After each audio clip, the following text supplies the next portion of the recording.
Let's now talk about language in context or reference. First of all, I'll talk about the introduction of reference. I'll try to explain what a reference refers to, and then I'll explain its various aspects. Reference may roughly be seen as an action of referring to certain entity or certain object in our context. For example, we use various linguistic forms to enable the hearer to identify something. We call people with different names, we call objects with different names, and make our hearer to identify this, sometimes to clarify the meaning, sometimes to make them more easy to be understood. So this practice of identifying, this practice of attributing, of linking various words or linguistic items with the objects in real world with an intention to identify and make your hearer identify them is called reference. It's a general term or a broader term which covers various terms or various kinds of reference or various processes of reference. For example, exophora, anaphora, cataphora, and grammatical cohesion. A speaker uses various referring expressions to refer to things, and the things which are being referred to are called referents. Words themselves do not refer to anything. It's the people who refer to certain things through the words.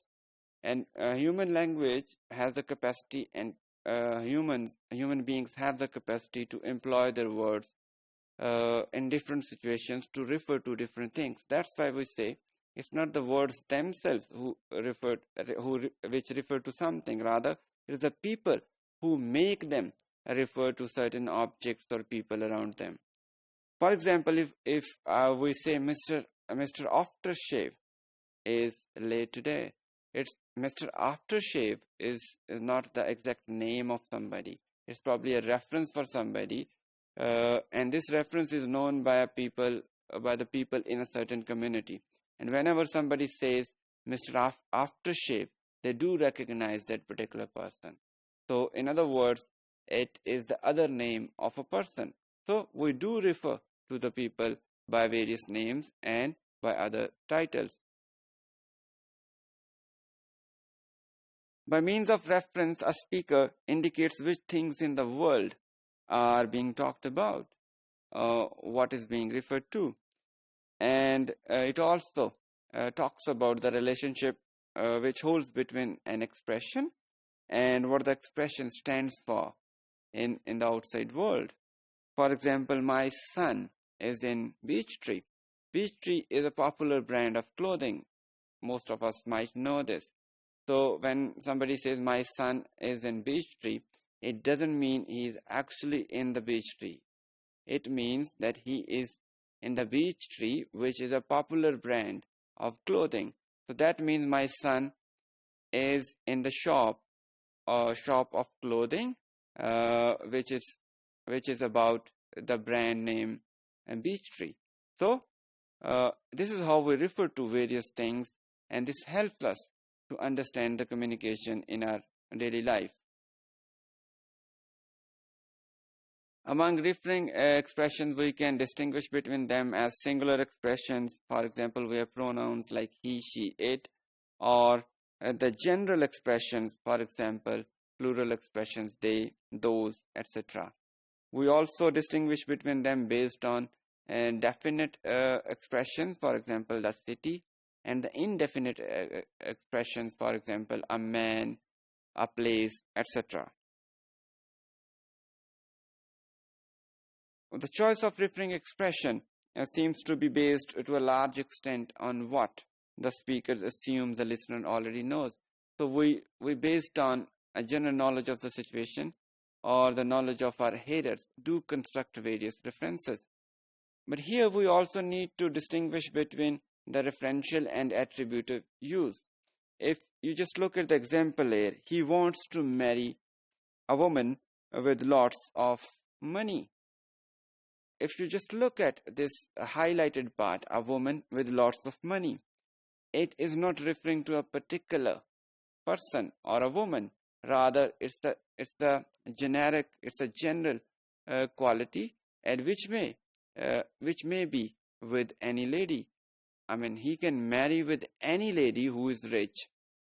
So it is not about a particular person. So it's not referring. It's not a referring expression. Rather, it may be seen as an attributive use of this expression. Collaboration is also important in order to construct and understand a reference. For example, between the speaker and the hearer, there should be an intention to identify, and similarly, there should be the recognition of that intention. So, if we want our hearer to identify something with a particular expression, the hearer should also be able to recognize that particular expression or that intention with which we constructed the meaning in form of a reference.